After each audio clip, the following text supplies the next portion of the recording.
With the holidays coming upon us very soon, we need to now more than ever be introduced or reintroduced into the understanding that relapse comes through disconnection. So if that is true, how do we stay in a place of connection with God, ourselves, and others? Today we're going to talk about it.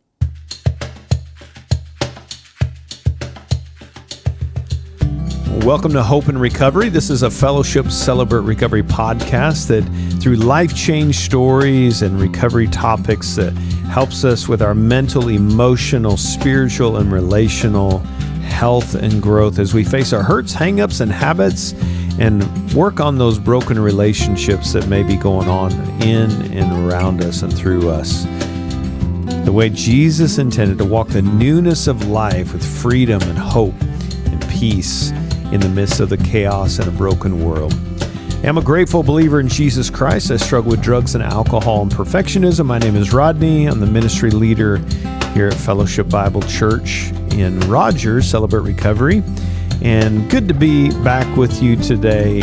As I mentioned, the holidays are upon us, and I think it's good to be proactive. And so we wanted to do a series. We'll probably do this in 3 parts. If relapse is a result of disconnection with God, ourselves, and others, what does it look like to stay in a place of connection? And so brought my brother on, Andy Petrie, to have this great conversation, ministry leader at Fellowship Rogers, Celebrate Recovery. Andy, welcome, man. Hey, man. Yeah, I'm a grateful believer in Jesus. Struggle with anxiety and depression, sexual addiction, and grief. My name's Andy. Hey, Andy. So, like I said, we'll break this up into 3 different conversations, but that connection with ourselves, even saying that out loud, how do we stay connected with ourselves? What does that mean? Yeah. You know, it's funny. I think it was actually a couple years ago that I started noticing some trends whenever I was meeting with sponsees and even just feeling at times like, my recovery was in a place where I could use some growth and noticing just patterns of whenever sponsees were struggling, or if it seemed like it was season to struggle for me, there was some consistent things of disconnection. And one of those areas of disconnected with myself, realizing that when I'm not aware of where I'm at, it gets me into some funky places.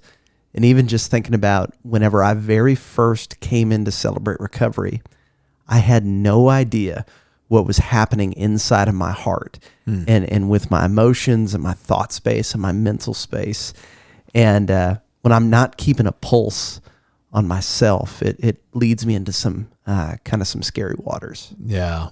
Well, and even just thinking about what brought us into recovery, I mean, it's our inability to be honest and vulnerable, realistic about what is happening in and around us, right? So it's this, I would call them numbing agents, and sometimes it is substances, sometimes it is like pornography. Sometimes it's like work and busyness, people pleasing. I mean, there's so many different ways we can go in that space to keep from facing the very things that are sitting in front of us. It's almost like we disconnect from our own body and we kind of exit the room because sitting in that feels too scary, right? Yeah. Well, the word that's coming to mind, even as you were saying that, is just avoidance. Yeah. I know in my life, I can look back on trends and see how I am a master at avoiding my own internal situation. In fact, the thing that's coming to my mind is when I was in college, I took a ridiculous amount of classes because I just wanted as much busyness as I could to distract myself from how I was feeling and all the pressure I was putting on myself to perform. Yeah. Well, and this is something, and this just popped in my head. I think it connects. We'll see. But I think one of the things, just in a real practical sense, and I have to fight this on a daily basis, if there's something sitting in front of me that has to be addressed, if it feels overwhelming, right? I've got to get this done. Got to get this teaching written or whatever it is, right? I can find myself exiting that situation. And the way I do that is I'll go try to find something that feels like it might be productive, but it's really not the most productive and the best productive place to be. So, I've been meaning to do this. I'll go do this project, and I can kind of kid myself in working on this over here. It's really all in an effort to avoid this over here. Yeah. I had an old friend and mentor one time that called that the laziness of sacrificing the good for the great. And I, even as I say that right now, I liked the term laziness when I first heard it, but I think it's more of the avoidance of the urgent and important for lesser good things. Well, and I think it's good to kind of lean into, why am I avoidant? Exactly. Why is it showing this behavioral issue of laziness? Why am I avoiding that? And so what's my fears in that? Is there fear that I need to address in that space? Yeah. And for me, a big part of that is it can feel overwhelming that if I don't do this perfect, I'm going to fail. So maybe it's just better I just kind of stay in a state of frozen. Yeah. Well, and it's one of those things too, where I know for me, I can think through in any given day just a list of things. I don't have any issue coming up with lists of things that I need to do and get done. But there's a thought that if I got one big thing that I need to do that's really hard and is going to expend a lot of energy, then it freezes me. Yeah. And I know for me, that's my own perfectionistic tendencies in the sense of, I know what I want this to be, and I don't feel like I can perform up to my own standards or the perceived standards of others. But I know I can do this other small thing really well, and it's not going to take a lot of time. And so I'll do that so that I can get some false sense of accomplishment. Yeah. Yeah. That frozen, what if this doesn't go well? And so it's trying to work myself up into the stamina, the emotion, the power to can I work up enough energy to be able to face this thing in front of me? And it can feel overwhelming. Yeah. And, and I think, early on in my recovery, before I was, that's how it can manifest for me. It's always manifested for me in that way. Mm-hmm. But I think in seasons of extremely high stress before recovery, the way that it manifested was not just me avoiding things. Mm-hmm. It was also running to other things. Yeah. And, nowadays I can find myself, whether it's just scrolling mindlessly on social media or, some other way that may not be, it may be not productive, but it's not sinful. Yeah. But I mean, I can look back and trace how me acting out in my addictions was linked to me being overwhelmed about things that were on my plate and me exiting my own emotional state or shoving it down and trying to go shove something else on top of it, which was me acting out.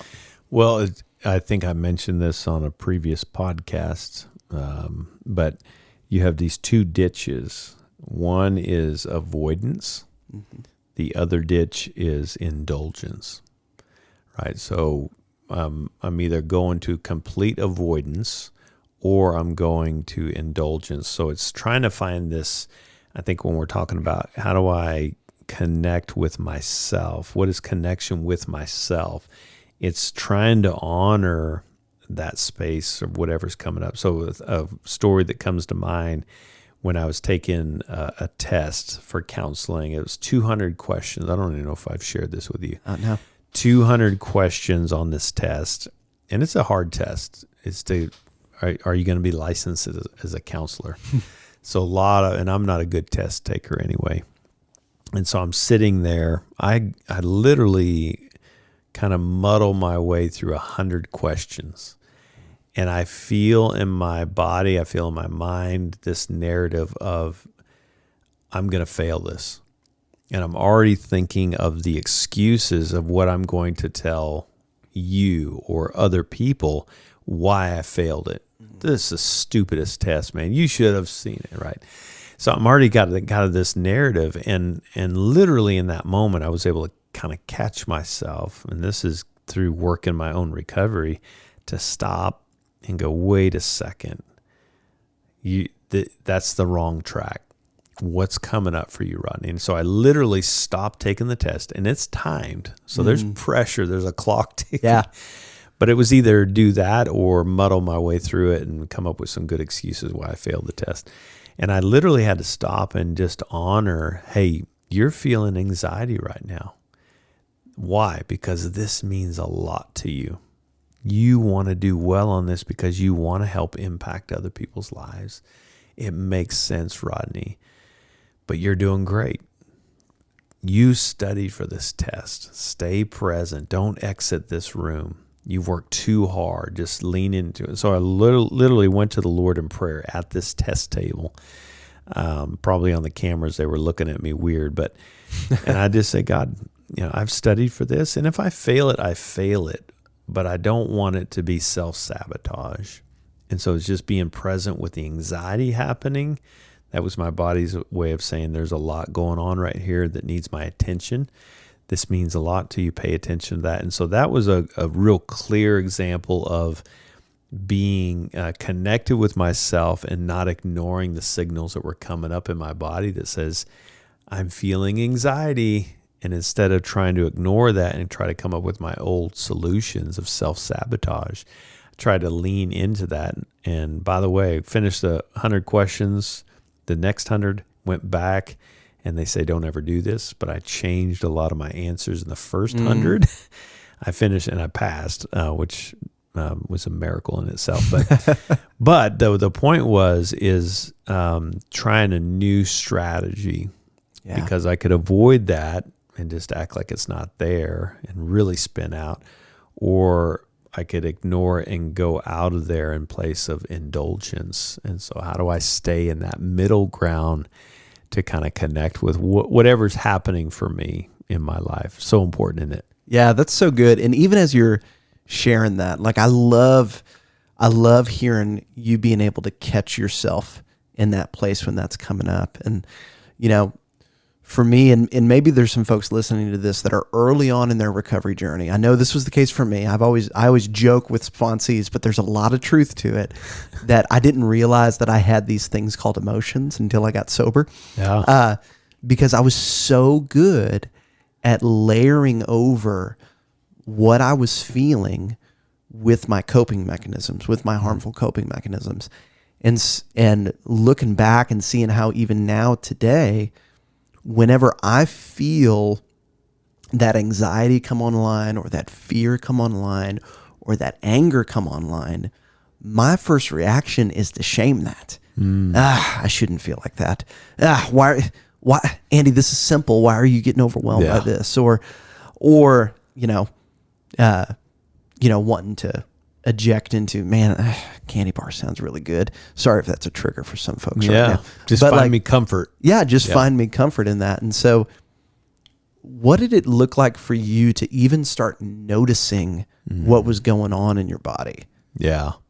Well, I think it is interesting when we can stop and just listen to our bodies. I mean, even just sitting here, if I stopped and just did a scan of my body, it's like, what am I feeling, right? Just kind of toes to my head.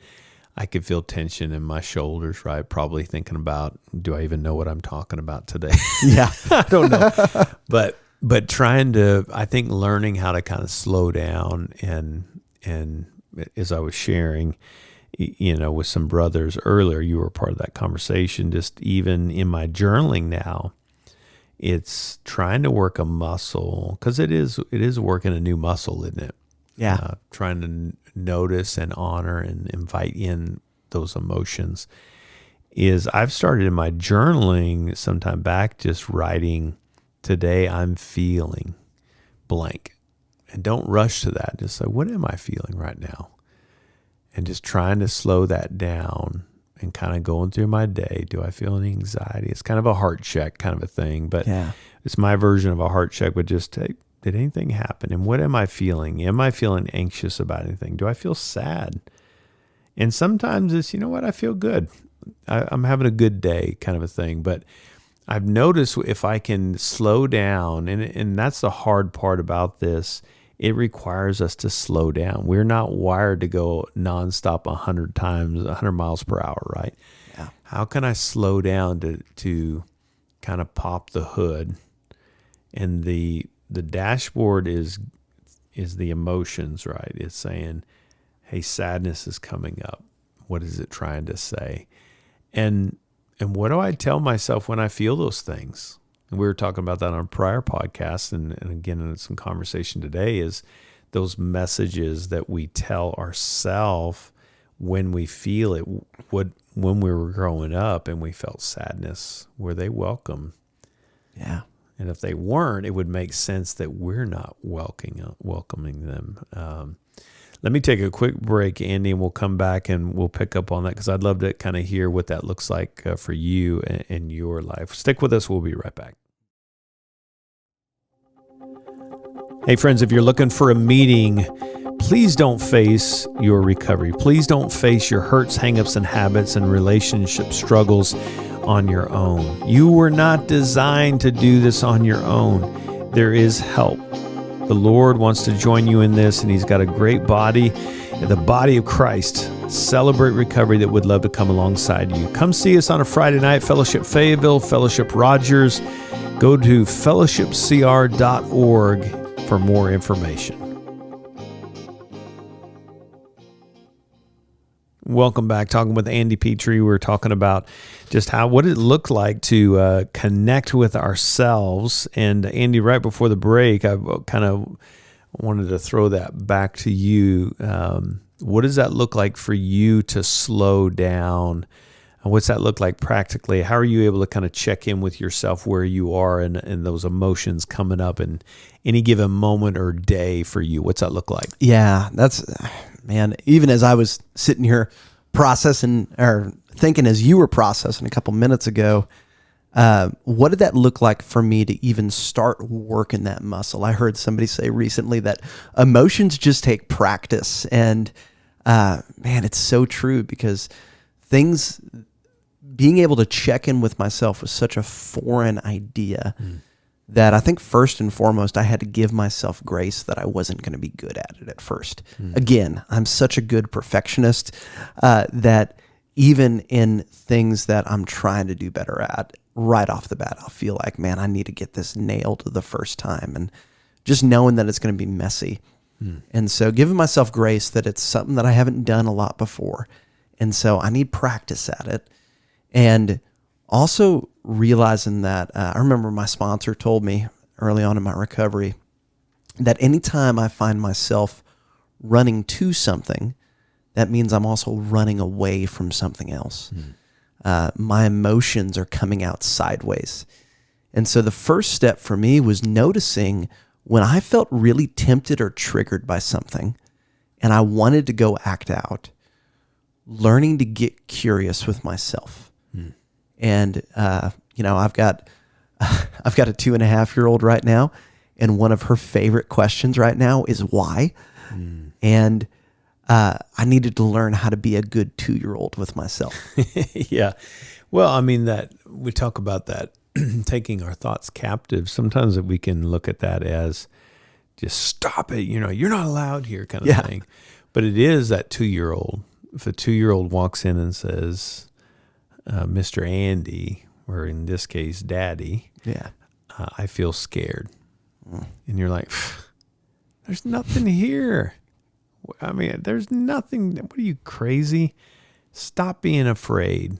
I mean, that hits my heart kind of sad. It's like imagining little Harper just crushed, right? It's like, oh, I thought you were going to comfort me. Yeah. But we do that with ourselves. It's like, and we talked about that in our prior podcast, but it's amazing the emotions can conflict with our beliefs. Yeah. Right? If I feel sad, that conflicts because aren't I supposed to just rejoice and be glad in all things? Is that what that scripture means? That to rejoice and be glad in all things is that we're never going to feel sadness? Why wouldn't we shame that and get hard on that part of ourselves that needs to be held in that space? Yeah. Well, cruel. It is cruel. And even just thinking through that idea, because that was another block that I had towards taking my emotions seriously or giving my emotions space to speak. I know that sometimes when my daughter is coming in her 2.5-year-old mind, there's stuff going on. I know that she's 2.5. Yeah. There's going to be things that she say that probably aren't in logical sense. Yeah. But I can't just rush in to correct her. I got to give her space to voice those things. Yeah. And what she's thinking is valid. So it is a curious posture in that, I mean, that captive, to finish that thought, if I lean down to Harper, I've got a picture of Harper in my heart right now. Harper comes up and says, Mr. Rodney, I feel sad or I feel scared. I want to be curious to kind of pick her up and just say, hey, let's talk about it. Tell me what's going on. What did you see? What are you experiencing? Is there something that happened?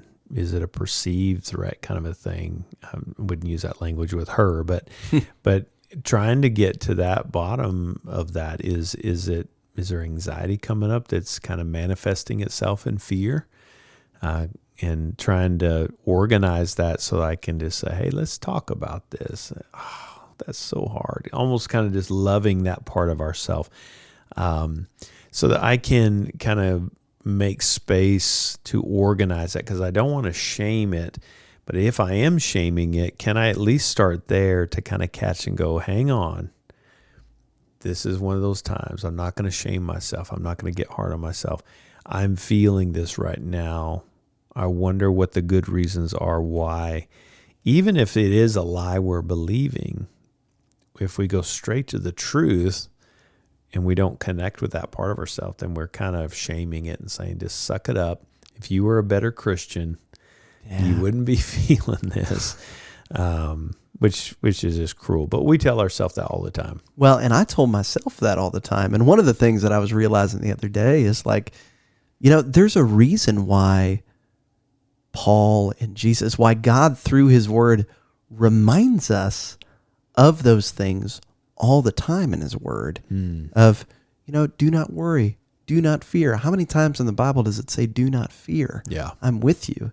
If it was an expectation, you get this and you don't ever feel fear, I don't think God would have reminded us that much. Hey, I'm here. And it's almost like he's a good father. I've read that somewhere. I've heard that song too. Yeah. But it's, and I also catching myself, and this was a helpful language for me early on with that self-talk, is if I was firing on all cylinders, would I speak to anybody else this way? Yeah. Because I speak to myself worse than I would ever talk to anybody else in my life. Yeah. And being able to go, all right, if I was sitting across the table from myself and they were asking, and I could objectively ask myself for advice, detached from my own emotions towards myself, how would I come? It's interesting you're talking about that do not fear and the number of times it's kind of the form in which he's speaking that. Right. Yeah. So if Harper comes in, poor Harper, we're throwing her name on here a lot. One day she's going to go back and, why did you always bring my name up? But I think that posture of, is the voice I hear, do not fear, or do I hear, don't fear, do not fear, I got you, I'm here with you. Yeah. And that just lands for my heart so much better. It's like, this is a loving Father who's trying to comfort me right now. but he still wants to lean in to that. And what is happening? This is why we do the heart check, right? In Celebrate Recovery. It's part of that journaling daily inventory. And I want to encourage you, if you're listening and you don't journal, give it a shot. Try to make that a habit, even if it's a few sentences. Maybe you start with a heart check, but how am I feeling? Am I hurting right now? And don't rush by it. Am I hurting about anything? Am I feeling exhausted? And slowly go through these. Am I anxious? I would add anger to the A. Do I feel angry about anything? Is there good reasons why I feel angry? Am I shaming that anger? And it's just kind of magnifying the anger. Do I feel resentful? Or I would add restless. Do I feel restless? And what is that? Is there something I'm worried about? And do I feel tense about something? Or do I feel tired? So you can kind of put your own language to those letters, but the point is just kind of slowing down and taking some time to let that sit and then write it down. And then we take all of this, and this is the value of bringing up, this is why that your sponsor, I think you were talking about earlier, said those things, great wisdom, is bringing that, I'm feeling really restless right now, and I just want to speak that out loud. Let's talk about it. Yeah. Instead of, well, don't feel restless. You're supposed to have peace, man. Don't you trust God? Hey, let's talk about that. And that's that taking thoughts captive. It's like, let's try to understand why you feel restless. Oh, it makes sense. I would feel restless too. Yeah. Doing that to ourselves and doing that with each other. Thoughts on that, man? Yeah. I love that so much, because what's coming to my mind is just the way that I kind of accomplish that function of daily inventory, taking a daily check-in with myself. I like to do it through prayer. And I know we're talking about connecting with ourselves, but one of the ways that we connect that I connect to myself is through asking God to give me insight into where my heart's at. So that's Psalm 139, 23 and 24. It's a prayer. Yeah. Search me, O God, and point out any offensive way in me. Lead me in the way of everlasting life. Search me, O God. Know my heart. It's kind of, in one of the things that I've been doing, it's just a really simple prayer that I picked up somewhere in a book I was reading. It's just the prayer of, Jesus, I give everyone and everything to you. I give everyone and everything to you. And as I sit down to journal each day, I write that phrase out. And then in my mind, I go, Lord, bring up to me the things that I need to give to you. And then I'll just bullet point it out. God, I'm worried about finances right now. I give that to you. I'm worried about that conversation that I had with my wife this morning that went a little funky. I'm giving that to you right now. And then asking, all right, Lord, how do I feel about these things? And that allows me through prayer to just get some situational awareness of what is even going on in my heart. And then if I'm finding myself drawn towards certain things, I do that through prayer too. Lord, I really wanted to cope with food today. What is going on in my heart right now that's making me want to run to that? What's happening there? I know there's good reasons why. Help me understand. Search my heart. Know my thoughts. Yeah. And so that's kind of the pattern that I've been getting into. And when I do that well, it keeps me aware of myself. That's so good, man. Yeah, and I think it's good if you're seeing kind of a reoccurring thing. Usually a lot of the angst that we're feeling today is connected with our story, right? So why do some stress out about finances and others don't? Right?